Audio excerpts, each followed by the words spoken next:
जरा सोचिए, आप समंदर के बीचों बीच एक आलीशान जहाज पर हैं। चारों तरफ सिर्फ नीला पानी है और सब कुछ एकदम परफेक्ट चल रहा है। लेकिन अचानक एक रात मौसम बदलता है, कंपास की सुइयां पागल हो जाती हैं और आपका रेडियो सिग्नल कट जाता है। जब आप मदद के लिए SOS भेजते हैं तो जवाब में किसी कोस्ट गार्ड की आवाज नहीं, बल्कि हजारों लोगों के चीखने और रोने की खौफनाक आवाजें आती हैं। आज की कहानी कोई आम कहानी नहीं है, ये इंसान की मौत से लड़ने की, सर्वाइवल की एक ऐसी सच्ची और खौफनाक दास्तान है जिसे सुनकर आज भी वैज्ञानिकों के पसीने छूट जाते हैं। एक ऐसा जहाज जो समंदर में गायब तो हुआ, लेकिन जब 9 महीने बाद लौटा तो उसने विज्ञान और समय की पूरी परिभाषा ही बदल कर रख दी। दिल थाम कर बैठिएगा, क्योंकि आज का सफर आपके रोंगटे खड़े कर देगा। साल था 1994। अमेरिका की सबसे बड़ी और नामी shipping company Atlantic star corporation ने अपना सबसे एडवांस, सबसे लग्जरी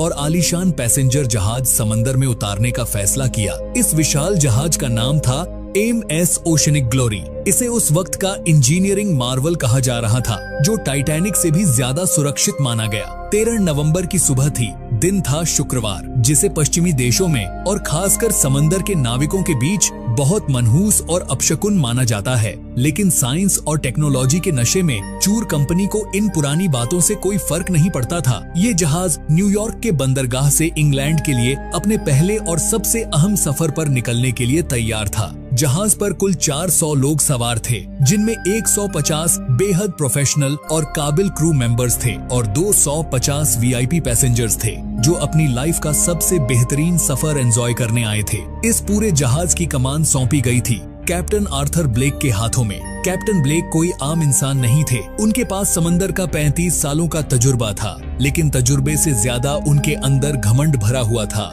सफर शुरू होने से ठीक पहले जब मीडिया ने उनसे बात की तो उन्होंने कैमरे पर हंसते हुए कहा था, दुनिया का कोई भी तूफान, चाहे वो खुद भगवान ही क्यों न भेजें, मेरे इस जहाज को नहीं डुबा सकता। उनके साथ इस सफर में फर्स्ट ऑफिसर डेविड कार्टर और चीफ इंजीनियर थॉमस वैन भी मौजूद थे।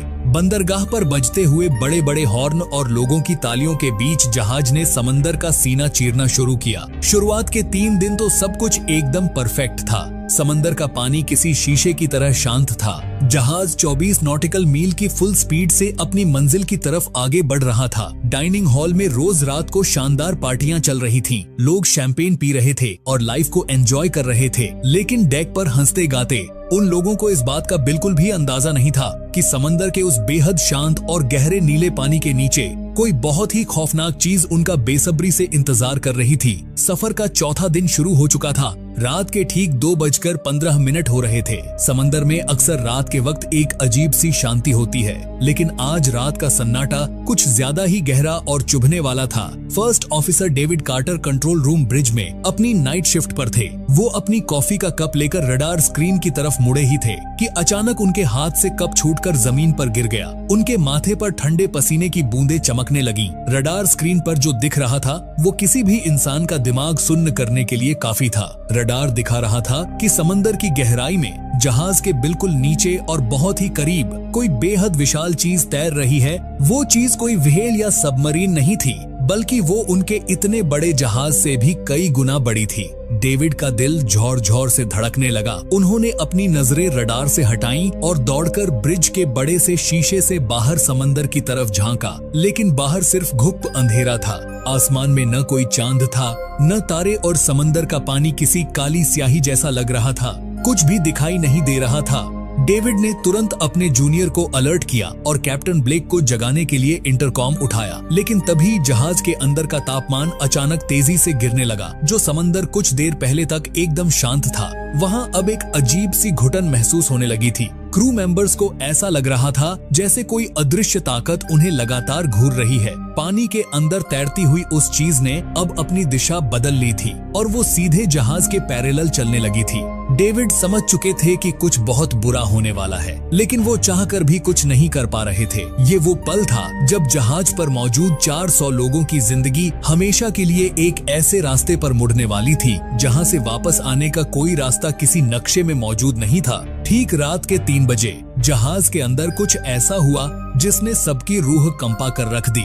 कंट्रोल पैनल पर लगे सारे नेविगेशन सिस्टम और कंपास अचानक से पागल हो गए। उनकी सुइयां किसी झटके की तरह गोल गोल और बेहद तेजी से घूमने लगी, मानो पृथ्वी की मैग्नेटिक फील्ड ने काम करना बंद कर दिया हो। 1 सेकंड के अंदर जीपीएस स्क्रीन जोरदार झटके से बंद हुई और जब वापस चालू हुई तो उस पर कोई नक्शा नहीं, बल्कि अजीब सी लाल रंग की कोडिंग और बड़े अक्षरों में नो सिग्नल लिखा आने लगा। घड़ी की सुइयां जैसे ही 3:15 पर पहुंची, जहाज का बाहरी दुनिया से सारा संपर्क पूरी तरह से कट गया। अब वो समंदर के बीचों बीच पूरी तरह से अकेले थे। कैप्टन ब्लेक भागते हुए कंट्रोल रूम में पहुंचे। उनका वो सारा घमंड अब उनके चेहरे के पीलेपन में बदल चुका था। उन्होंने बिना 1 सेकंड बर्बाद किए रेडियो ऑपरेटर को तुरंत SOS ब्रॉडकास्ट करने का ऑर्डर दिया। ऑपरेटर ने कांपते हाथों से इमरजेंसी फ्रीक्वेंसी सेट की और मदद की गुहार लगाई, लेकिन रेडियो से जवाब में जो आवाज वापस आई उसने वहां खड़े हर एक इंसान के होश उड़ा दिए। वो किसी कोस्ट गार्ड या नेवी ऑफिसर की आवाज नहीं थी। रेडियो के स्पीकर से कई सारे लोगों के एक साथ रोने,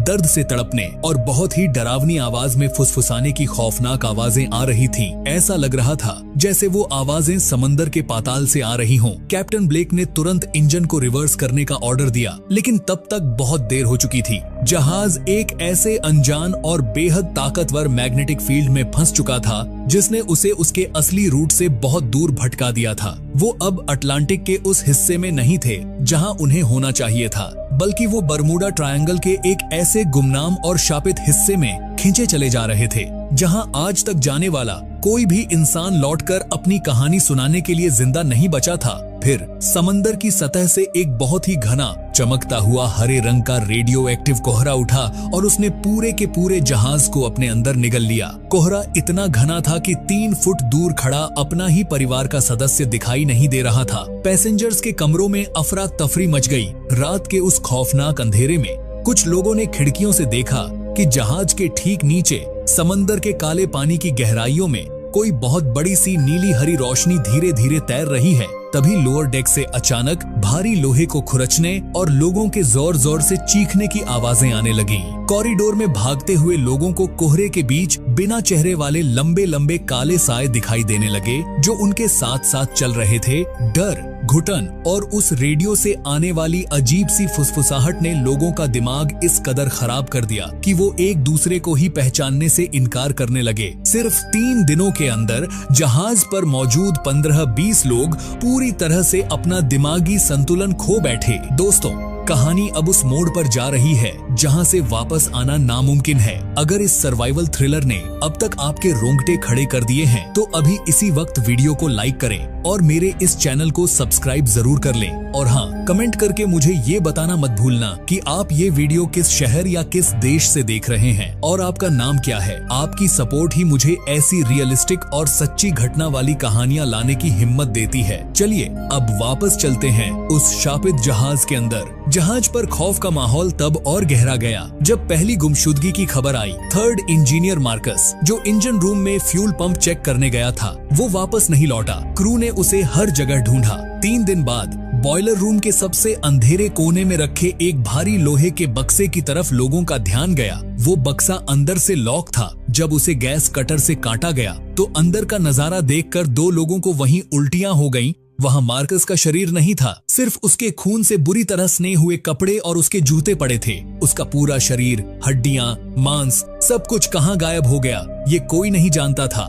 खाने के बड़े स्टोर रूम में रखा महीनों का सारा राशन सिर्फ कुछ ही घंटों के अंदर बुरी तरह सड़ गया। उसमें मोटे मोटे कीड़े पड़ गए और पूरे जहाज में सड़ांध फैल गई। लेकिन हैरान करने वाली और रोंगटे खड़े कर देने वाली बात ये थी कि उसी स्टोर में रखा कच्चा मांस एकदम ताजा था। उसमें से अभी भी खून टपक रहा था। भूख और डर की वजह से लोगों को अजीबोगरीब भ्रम होने लगे।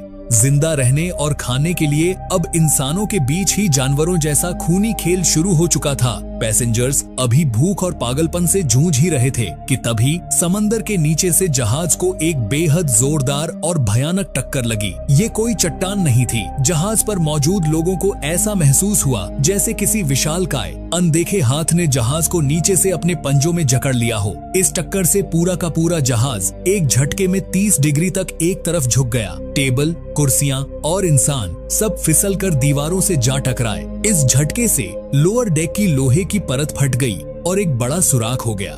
बाहर का बर्फ जैसा जमा देने वाला काला और खौफनाक पानी तेजी से अंदर कमरों में भरने लगा।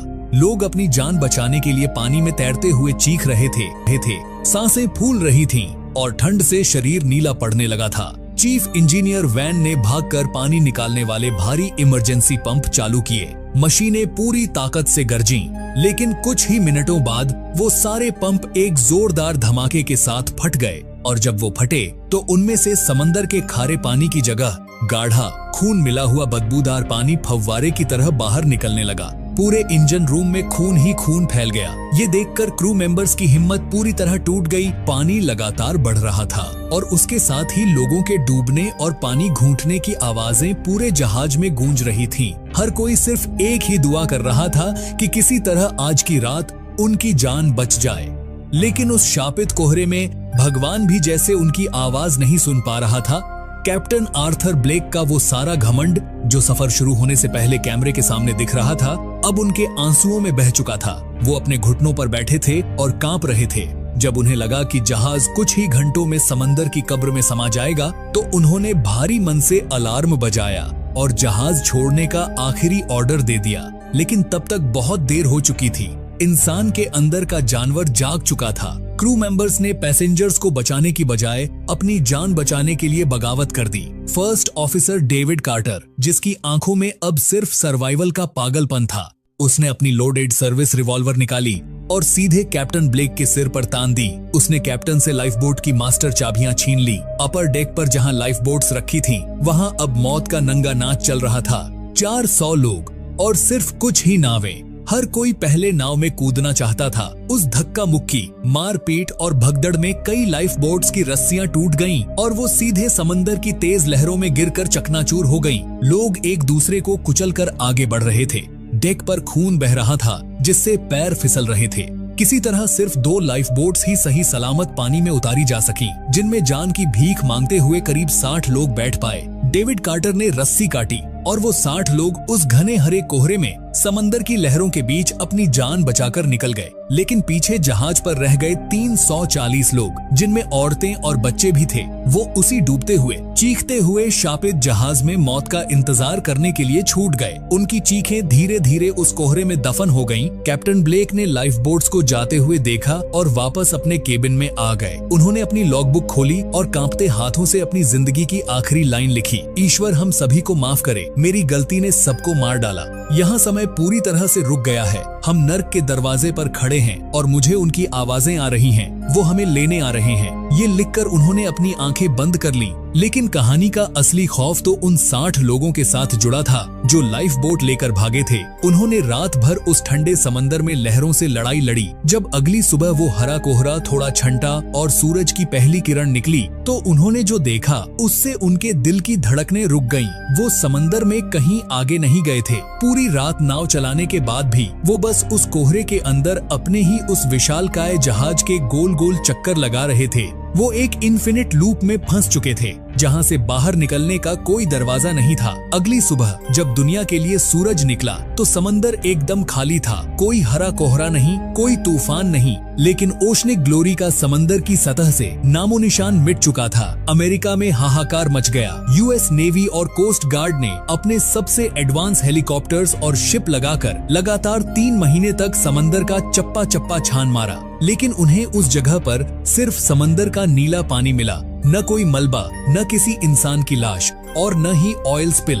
बस एक टूटी हुई, आधी जली हुई लाइफ जैकेट मिली, जिस पर ओशनिक ग्लोरी लिखा था। पूरी दुनिया ने मान लिया कि जहाज अपने 400 यात्रियों के साथ समंदर की गहराइयों में हमेशा के लिए दफना हो चुका है। किनारे पर रोते हुए परिवारों ने अपने लोगों का अंतिम संस्कार तक कर दिया था। लेकिन इस कहानी का असली क्लाइमैक्स और सस्पेंस तो अब शुरू होता है। इस घटना को बीते हुए ठीक 9 महीने हो चुके थे। दुनिया आगे बढ़ चुकी थी। अगस्त 1995 की एक गहरी और सुनसान रात में मियामी के तट पर कोस्ट गार्ड के रडार में अचानक एक बीप की आवाज हुई। एक बहुत ही भारी सिग्नल समंदर से उनकी तरफ आ रहा था। जब रेस्क्यू टीम अपनी बोट्स लेकर उस लोकेशन पर पहुंची और उनके सर्चलाइट की तेज रोशनी सामने वाली चीज पर पड़ी, तो वहां खड़े हर एक ऑफिसर के पैरों तले जमीन खिसक गई। उनके सामने कोई और नहीं बल्कि ओशनिक ग्लोरी खड़ा था। लेकिन ये कैसे मुमकिन था? जहाज की हालत देखकर ऐसा लग रहा था जैसे वो 9 महीने नहीं बल्कि पिछले 100 सालों से समंदर के पाताल में पड़ा हुआ हो।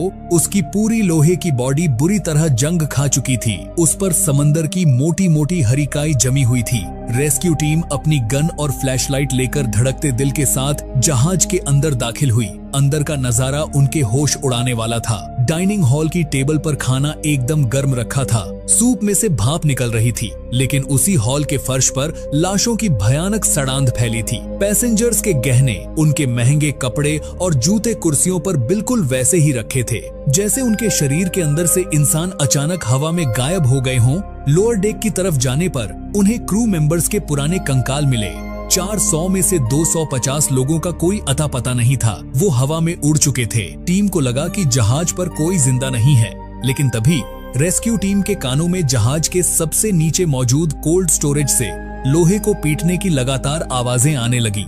अब के एनीमे टीम को लगाकर रेस्क्यू टीम ने तुरंत गैस कटर मंगवाया और कोल्ड स्टोरेज का वो भारी बर्फ से जमा दरवाजा तोड़ दिया। अंदर जाते ही जो नजारा उन्होंने देखा वो किसी को भी रुला देने वाला था। अंदर 150 लोग जिंदा मिले, लेकिन उनकी हालत इंसानों जैसी नहीं थी। वो सब के सब अधमरे थे। उनका शरीर सूख कर हड्डियों का ढां आंचा बन चुका था और वो पूरी तरह से पागल हो चुके थे। वो एक दूसरे से चिपक कर अंधेरे में कांप रहे थे। उन्हीं में से एक था फर्स्ट ऑफिसर डेविड कार्टर, जिसके हाथों से खून बह रहा था। जब रेस्क्यू टीम ने उसे उठाया और कहा कि तुम सुरक्षित हो, 9 महीने बाद तुम लोग वापस आ गए हो, तो कार्टर ने अचानक रेस्क्यू ऑफिसर का कॉलर पकड़ लिया। उसकी आंखें फटी हुई थीं और वो पागलों की तरह चीख कर बस एक ही बात बार बार दोहरा रहा था, 9 महीने, तुम क्या बकवास कर रहे हो? हम तो सिर्फ 3 हफ्ते पहले निकले थे। सिर्फ 3 हफ्ते। दुनिया के लिए भले ही 9 महीने बीत चुके थे, लेकिन जब उन 150 लोगों को हॉस्पिटल ले जाया गया तो मेडिकल साइंस भी कांप उठी। डॉक्टर्स की पूरी टीम ने कंफर्म किया कि इन लोगों के शरीर पर 9 महीने का कोई असर नहीं है।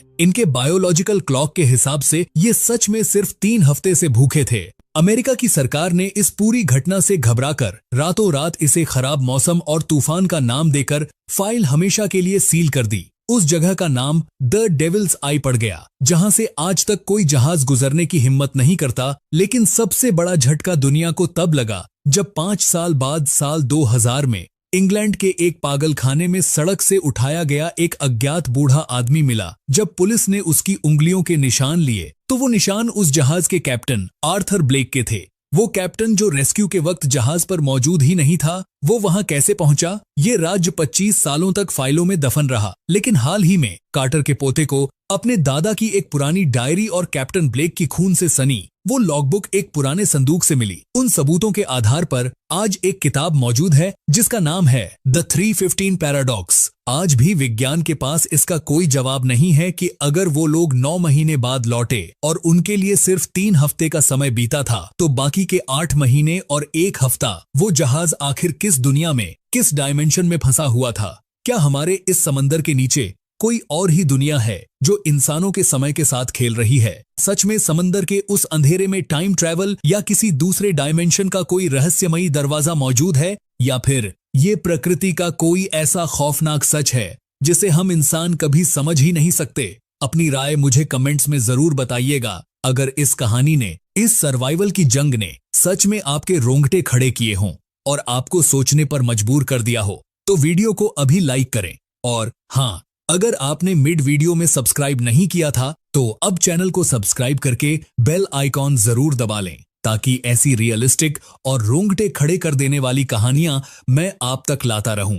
मिलते हैं अगली ऐसी ही किसी खौफनाक और सच्ची दास्तान के साथ।